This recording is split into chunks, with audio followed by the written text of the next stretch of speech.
আর newsroom লাইভের শেষে weather আপডেটে নজর রাখবো, কারণ চড়া রোদ, রাস্তায় এখন বেরোলেই ঘাম। শনিবার থেকে রাজ্যে হাওয়া বদল হবে।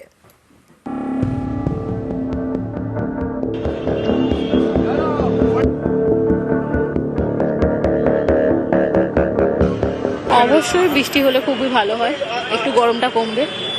আগামী 24 ঘন্টার মধ্যে আমাদের পশ্চিমবঙ্গের বিভিন্ন জেলাতে বজ্রবিদ্যুৎ সহ বৃষ্টিপাত এবং ঝোড়ো হাওয়া এবং কোথাও কোথাও শিলাবৃষ্টি হওয়ার সম্ভাবনাও রয়েছে। চড়া রোদ, মার্চের শেষেই গরমে হাঁসফাঁস, গ্রীষ্ম এখনো বাকি।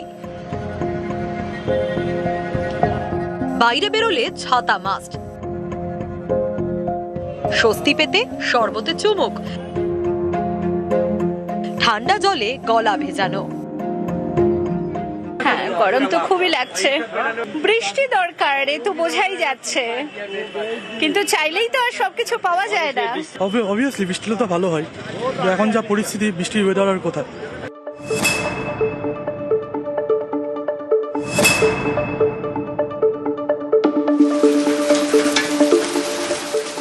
স্বস্তির দিন দূরে নয়, আবহাওয়া দপ্তর জানিয়েছে এবার রাজ্য জুড়ে বজ্রবিদ্যুৎ সহ বৃষ্টির পূর্বাভাস। আমাদের পশ্চিমবঙ্গের বিভিন্ন জেলাতে বজ্রবিদ্যুৎ সহ বৃষ্টিপাত এবং ঝোড়ো হাওয়া বা দমকা হাওয়া এবং কোথাও কোথাও শিলাবৃষ্টি হওয়ার সম্ভাবনাও রয়েছে। দক্ষিণবঙ্গের উত্তরাংশে একটি বাতাসের নিম্নস্তরে ঘূর্ণাবর্তাও রয়েছে।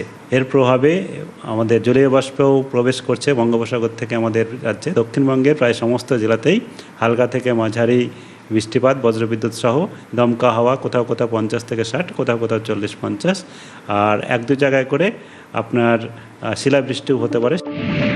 পুরুলিয়া, বাঁকুড়া, 2 বর্ধমান, হুগলি এবং বীরভূমে শিলাবৃষ্টি হতে পারে।